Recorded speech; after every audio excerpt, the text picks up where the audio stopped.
The Lantern of Nyx, an original Greek mythology-inspired story by Emre Bozkurt's prologue, a whisper in the dark long ago, before the stars were fixed in the sky and before time dared to tick forward, there was Nyx, the primordial goddess of the night. She walked in the shadows before even chaos had a name. From her came Hypnos, the god of sleep, and Thanatos, the bringer of death. Yet, Nyx held another secret, older than dreams, a lantern made not of flame or glass, but woven from the fabric of starlight and silence. It illuminated truth in sleep and guided those who had lost their way in the depths of dream. Few mortals knew of its existence. Fewer still had ever seen it, but that was about to change. Chapter I. The boy named Thalos. In the high meadows of Thessaly, where the sheep grazed without fear and the air smelled of thyme and lavender, there lived a boy named Thalos. He was no hero, no demigod. His hands were calloused, his feet bare, and his dreams, if he had any, were as quiet as the hills around him. Thalos had lost his parents when he was a child. The villagers whispered that his mother had been a priestess of Hecate, and his father a wandering bard. Perhaps it was the god's punishment or mere misfortune that left him orphaned. He didn't know. He didn't care.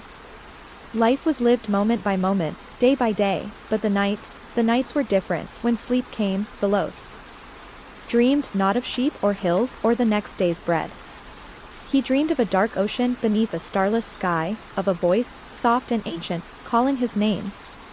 And always, just out of reach, a soft glow shimmered like a lantern behind a veil that he told no one. Who would believe him? Chapter 2. The Veil of Hypnos. One twilight, as the sun melted into the horizon and painted the clouds in streaks of gold and blood, Thalos fell asleep by a silver stream. He awoke not in his straw bed, but on a smooth obsidian shore. The sky above him was darker than pitch, yet it pulsed with life, slow and heavy like the breath of a slumbering beast. Stars blinked in and out of existence. The sea was silent. Before him stood a man with closed eyes and wings of silver sprouting from his back. His voice was a lullaby. "I am Hypnos," the figure said. "You have wandered too far, shepherd. You tread now in the fields of sleep." Thalos stepped forward. "Then let me wake." "You cannot. Not without the lantern of Nyx. And not without a price." The boy swallowed. "What price?" "A memory, the one you cherish most." Thalos thought of a warm touch, a lullaby sung in a woman's voice. He gave it up, and the figure smiled. "Then go. The path to Nyx begins in the House of Echoes." Chapter 3. The House of Echoes. The house stood on a cliff made of moonlight and bones. It had no door, only a silence so complete it pressed against Thalos's ears like pressure in deep water. Inside, voices filled the air. Not screams, not quite, but the soft pleading of dreams long forgotten.